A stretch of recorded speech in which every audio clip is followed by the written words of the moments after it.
Yeah, well, that's the plan. I mean, 40 के बाद I'll retire and Dude, तुम्हें कैसे पता है कि तुम 40 तक जिंदा रहोगे? Seize the day, my friend. पहले इस दिन को पूरी तरह जियो, फिर 40 के बारे में सोचना। दोस्तों, ऋतिक रोशन का ये डायलॉग तो हमने बहुत बार सुना है और उससे इंस्पायर भी काफी हुए हैं। 40 के बाद रिटायर, उसके बाद मैं मेरी जिंदगी ऐशो आराम से जीऊंगा। पर 40 के बाद उस रिटायरमेंट वाली जिंदगी जीने के लिए क्या आपने आपकी एडिक्वेट तैयारियां करी है पहले से? अगर आपने नहीं की है तो ये वीडियो आपके लिए है और आपको इसमें दिए गए नेसेसरी स्टेप्स जरूर फॉलो करने चाहिए। Hi, I am Saloni Mehta.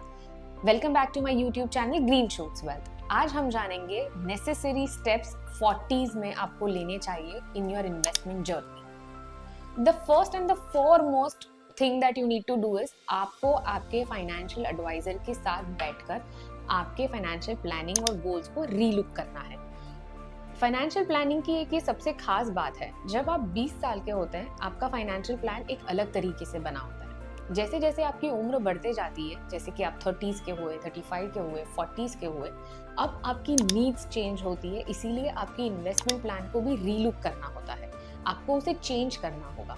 तो सबसे पहली एडवाइस ये है, आप आपके फाइनेंशियल एडवाइजर के साथ बैठिए, उसके साथ आपके आने वाले 40s के बाद के गोल्स डिस्कस करिए। उसे बताइए कि आप कैसी जिंदगी जीना चाहते हैं, आप कैसी लाइफस्टाइल जीना चाहते हैं, आपको कितना खर्च करना है, आपका कितना कॉर्पस बनना चाहिए और कितना बना हुआ है। उस हिसाब से आपके एडवाइजर आपको एक अच्छा प्लान बनाकर देंगे, उसे फॉलो करिए और फिर इंश्योर करिए कि आप उस स्टेप्स से आगे अपनी जर्नी स्टार्ट करते हैं। एक फाइनेंशियल एडवाइजर आपको बहुत सही तरीके से गाइड कर सकता है कि आपके पैसिव डेज, मान लीजिए 40s के बाद अगर आपको रिटायर होना है, लेकिन आपकी जो कंसिस्टेंट फ्लो है ऑफ इनकम जो आपके घर चलाने के लिए आपको चाहिए, वो कैसे बनती रहे और वो कैसे ग्रो भी होती रहे। Second most important point is adequate enough sufficient insurance cover. Not only just life insurance cover but health insurance cover. दोस्तों, इंडिया को डायबिटीज का कैपिटल माना गया है। यहाँ पर हर किसी तीसरे इंसान को डायबिटीज होती है। 40s के एज तक stress, anxiety, blood pressure, diabetes, cholesterol, कुछ ना कुछ तो लोगों के अंदर आ ही जाता है। मान लीजिए कि अगर आपको उसमें से कोई भी बीमारी नहीं है, तो आपको सबसे पहले आपके हेल्थ एडवाइजर के साथ आपके हेल्थ चेकअप को और इंश्योरेंस कवर को फुलफिल करना है, जो आपकी नीड्स को समझ सके। मान लीजिए अगर आपके पास सिर्फ 5 लाख का हेल्थ इंश्योरेंस है तो वो बहुत ही कम है, क्योंकि मेडिकल और हेल्थ इन्फ्लेशन भी बहुत रैपिडली बढ़ रहा है। आज मान लीजिए कि अगर कोई फुल हेल्थ कवर 5,000 रुपए का है, वो 20 साल के बाद वो वही कॉस्ट पे नहीं मिलने वाला, आपको बहुत ज्यादा कॉस्ट पे मिलेगा। तो आपका हेल्थ इंश्योरेंस जो है वो एक at least basic bare minimum 25 lakh का होना चाहिए। तो आपको आपके हेल्थ इंश्योरर या हेल्थ एडवाइजर के साथ बैठ के आपकी लिमिट बढ़वानी है, आपको आपके रेगुलर हेल्थ चेकअप्स करने हैं, और उसके बाद आता है कि आपने आपकी फैमिली को सिक्योर करने के लिए एक इनफ टर्म प्लान लिया है कि नहीं।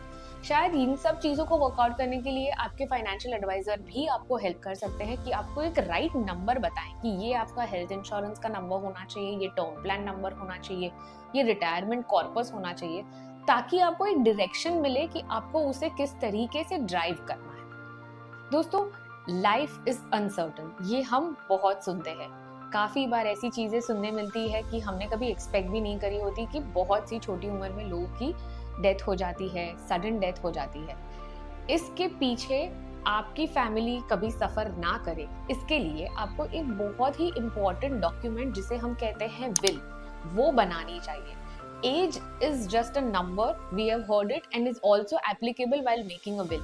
ऐसा नहीं है कि कम उम्र वाले लोगों को विल नहीं बनानी चाहिए, आपको विल पहले से ही बनानी चाहिए टू इंश्योर कि एक रिकॉर्ड रहता है कि आपके पास क्या क्या एसेट्स है, आपकी वेल्थ क्या है, आप किसे वो वेल्थ देकर जाना चाहते हैं। अगर आपको उसमें एक कंसोलिडेटेड लिस्ट भी बना कर रखनी है कि ये सब मैं ओन करता हूँ, ताकि आपकी फैमिली आपके बाद कभी सफर ना हो। उस विल में आप आपके हर एक एडवाइजर्स, हर एक कंसल्टेंट्स के नंबर मेंशन कर सकते हैं कि इन केस ऑफ इमरजेंसी और in case of any mishap इन सब लोगों को आप कनेक्ट कर सकते हैं ताकि वो आपको राइट इन्फॉर्मेशन पास करें। तो मेरे हिसाब से विल बनाना एक बहुत ही इम्पॉर्टेंट टास्क है irrespective of age. Fourth point is invest wisely. ये तो हम काफी बार सुन चुके हैं, सबने बताया कि इन्वेस्ट वाइजली, पर 40s में इन्वेस्ट वाइजली का मतलब ये होता है कि आपको आपका जो एसेट एलोकेशन है उसे बहुत ध्यान से देखना है। आपको बहुत ज्यादा रिस्क नहीं लेना है बिकॉज आपके ऊपर रिस्पॉन्सिबिलिटी ज्यादा होती है। यू हैव टू एंश्योर कि आप बैलेंस फंड्स या बैलेंस इंस्ट्रूमेंट्स में ज्यादा इन्वेस्ट करें जहां से आपको एक स्टेडी और इन्फ्लेशन को बीट करता हुआ रिटर्न्स जनरेट हो और ज्यादातर वॉलेटिलिटी आपको हर्ट ना करे। तो अगर आपने किसी ऐसे इंस्ट्रूमेंट में इन्वेस्ट किया है जहां से आपको कंफर्टेबली 13 to 15% CAGR का रिटर्न्स मिल रहा है और also it is helping you beat the inflation, तो आप काफी कंफर्टेबल पोजीशन में हैं। आपको सिर्फ एनुअली आपके एडवाइजर के साथ बैठ के उस इन्वेस्टमेंट को रीलुक करते रहना है और उसे चेंज करते रहना है।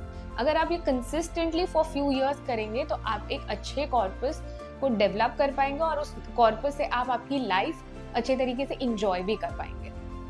फिफ्थ पॉइंट, ये सब कहते हैं अरे यार अब तक तो जिंदगी में मैंने इतने कॉम्प्रोमाइजेस किए, अब क्यों कॉम्प्रोमाइज करूं, अब तो मैं दिल खोल के खर्चे करूंगा, दिल खोल के जिंदगी में सारे चीजें करूंगा जो मैंने पहले कभी नहीं किया।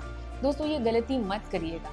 लाइफस्टाइल का बर्डन आपकी जिंदगी में इनवाइट मत करिएगा, क्योंकि आप 40s में रिटायर होकर एक ज़ेन लाइफ जीना चाहते हैं। आप चाहते हैं पीसफुली मैं मेरी चीज़ें करूं, मेरी हॉबीज़ को परस्यू करूं। अगर उस दौरान अगर आप इस लाइफस्टाइल के कंपैरिजन को आपकी ज़िंदगी में इन्वाइट करेंगे तो आपको पता भी नहीं चलेगा और आपके पैसे यूं खर्च हो जाएंगे, क्योंकि लाइफस्टाइल को बीट करना हमारे बस की बात नहीं। अगर आपका इन्वेस्टमेंट इतना अग्रेसिवली पार्क्ड है और या इतना अग्रेसिव रिटर्न्स आपको दे रहा है तो आप कहीं थोड़ा बहुत लाइफस्टाइल इन्फ्लेशन को अपने लाइफ में इन्वाइट कर सकते हैं। पर अगर आप कंजर्वेटिव इन्वेस्टमेंट्स कर रहे हैं तो इस लाइफस्टाइल के कीड़े को आपकी जिंदगी में मत आने दीजिए।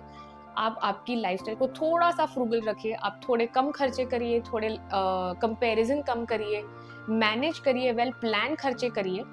जस्ट बिकॉज कि किसी और ने किया हमें भी करना चाहिए, उस कंपैरिजन मोड से आप आपकी जिंदगी में मत आने दीजिए खर्चे। और दूसरा कि ये सोच हमेशा निकाल दीजिए कि मैंने पहले कभी नहीं करा इसलिए मैं अब सब कुछ करूंगा।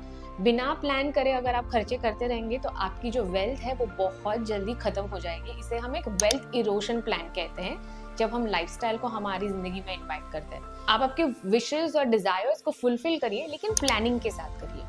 So friends, this is what I feel is very important for people in their 40s to manage, track and keep a close watch on each and every step in these areas. अगर ये 5-6 चीज़ें आपने आपके 40s के बाद के life में incorporate कर दी है तो आप काफ़ी कंफर्टेबल जिंदगी रिटायरमेंट वाले एज में जी सकते हैं। आप आपकी हॉबीज डिजायर्स को परस्यू कर सकते हैं। Please do share this video with someone who you know is in their 40s and is looking to make their planning sound and safe.